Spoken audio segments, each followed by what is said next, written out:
Remember when you were a kid and your mum used to take you to Walmart or Kmart or Target or wherever it was, and she'd buy you a couple of booster packs of Pokemon cards, and you'd open them up and you'd hope that you would find a holographic Charizard, but instead you'd find a non-holographic Electrode.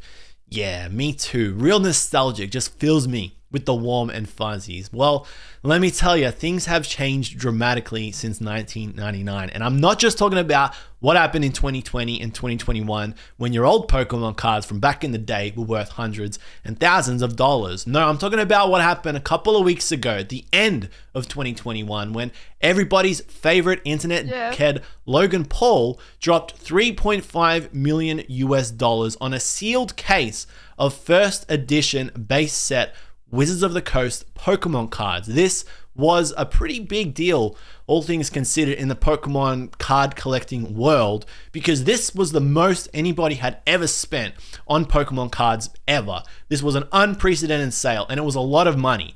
Inside of a case, you're generally supposed to find 6 booster boxes of Pokemon cards. So inside this case is allegedly 6 first edition base set booster boxes of Pokemon cards. This is the set that's got those Charizards, Blastoise, Venusaurs with the first edition stamp on the card. Graded, they're worth upwards of hundreds of thousands of dollars. These are the Holy Grail of Pokemon cards. Now, Logan bought this sealed case at the end of last year in the hopes of maybe reigniting the flame that he'd started a couple of years ago, because, for the most part, after that initial wave in 2020 and 2021, all those casual fans that got back involved in collecting cards again, they kind of disappeared. The money went, so most people left. Logan saw an opportunity and before Christmas announced on Twitter that he dropped $3.5 million on this sealed case, and that on Christmas Day, he was going to be giving away 36 booster packs from a first edition booster box on the streaming platform Whatnot. Now, if you've never heard of Whatnot, I don't blame you. It's honestly, it's a cesspool of whatever Basically, you live stream there and you can get somebody who's streaming to open up a booster pack for you for 2 to 3 times the price. Sounds appealing, yeah? And then they'll send you the rare cards. And if you don't find any rare cards, most of the time, they don't send you anything. Yeah, that's what happens on Whatnot. So Logan, I reckon he probably got a bag to come and do this event, and he live streamed on Christmas Day. And it was really funny because only 14,000 people concurrently peaked watching this stream, which is embarrassing. Honestly, for someone with the following subscriber count of Logan Paul, that's pretty poor. People are getting 100,000 viewers concurrently on Twitch right now just for watching anime. So for Logan to do a stunt like this and get such a pathetic response is hilarious. So the whole thing fell flat on its face, but that was only the surface. You see, this story got spookier and scarier. In fact, I'm actually quite nervous to explain this to you right now. I'm constantly looking over my back. I've installed security cameras in and around my house because who knows who's going to come and get me for talking about this. Basically, Rattle Pokemon, another YouTuber, he thought that this was a little bit fishy and he did a bit of investigating. He put his detective hat on and he went out there and he believes that this sealed case that Logan spent $3.5 million on, a lot of money, is supposedly fake, and that the insides, nobody can verify what's inside, but allegedly they're not first edition base set booster boxes. Now this is huge because this is the biggest sale of a sealed case of its kind ever. If they're fake, this is a fucking disaster. So Rattle came out, found all these reasons why. Basically, the cliff notes, if you don't like reading, because I only like reading degenerate manga, is that this case got listed on eBay a few years ago, and it was a sketchy account, not much feedback, weird origin story. The seller told one person that he found it at an old lady's garage sale. Isn't that so cute and sweet and wholesome? And then he bought it and made out like a bandit. The second story is that it was gifted to him when he was a 12-year-old boy. What a lovely gift. I used to just get packs if I was lucky. This kid got fucking 6 boxes. That's 36. That's like 200 packs. Mom, what the hell were you doing out here? That's the second story. And the third story is that it was found in the attic of a house that was sold, just randomly, sitting there for all those years. Amazing what you find. Porn stars, it's that kind of speck of story. But it didn't add up, and because of that, nobody bid on this thing. In fact, it sold for $72,000 or around about $72,000. And because that was a paltry amount compared to what this was worth, they took the sale offline and some dude bought it for an undisclosed amount.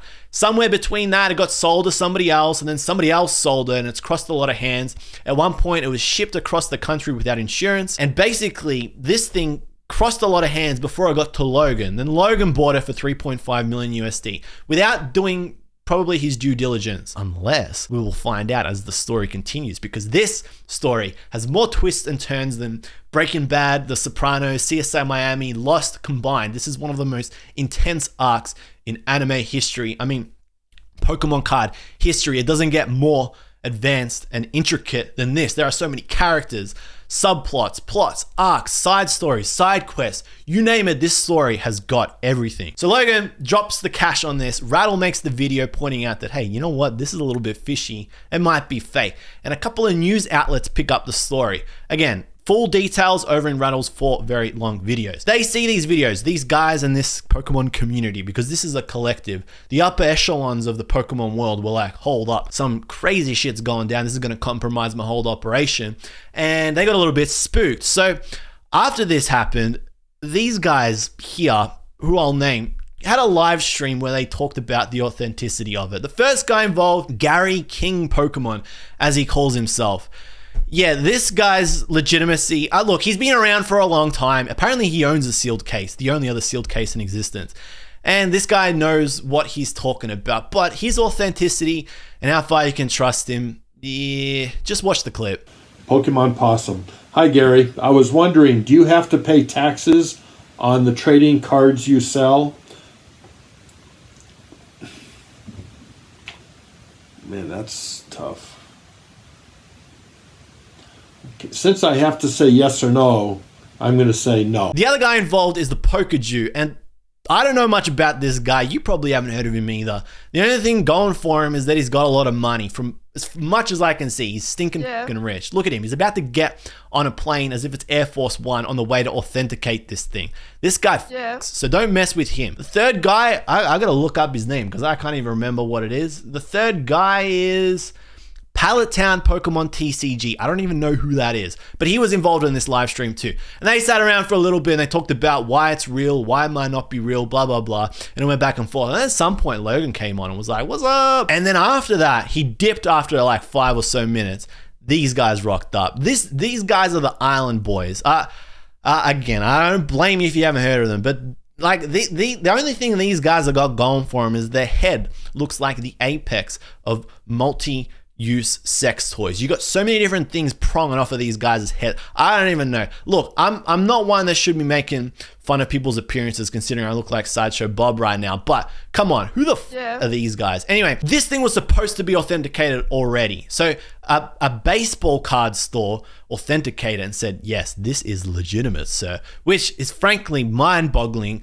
A baseball store authenticating Pokemon cards, it doesn't make any sense. You take it to a Pokemon card expert, not a baseball card. It's like taking a piece of fried chicken to the worker at KFC, the guy operating the drive-thru and being like, bruh, has this got 11 herbs and spices in it and can you name them all? He doesn't know what the fuck's going on. He's just sitting there to take your order. You gotta talk to the colonel if you want to know what's in the chicken. You don't ask the baseball store, you ask the colonel. So it was already looking kind of sus, but these guys, apparently, very trustworthy fellows in the Pokemon community, they know what's going on. So the next saga of this story is that the box is going to get authenticated and Logan is going to do whatever the fuck he's going to do to prove that once and for all this thing is real. When that happens, we don't know, but expect a video on it. When that video comes out, this is going to go, in my opinion, one of 3 ways.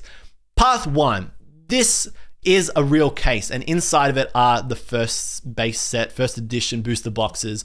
There's supposed to be 6 inside, and all of this hoo-ha was for nothing, and everything works out. If that happens, and path 1 is what ends up occurring, these guys benefit. They always do, because this is one of the most watched things in Pokemon card history, easily in the last month. Everybody's talking about it. Nobody was talking about it really after he bought it and he only got 14,000 people watching on whatnot. No, everybody was talking about it after all the fun stuff happened.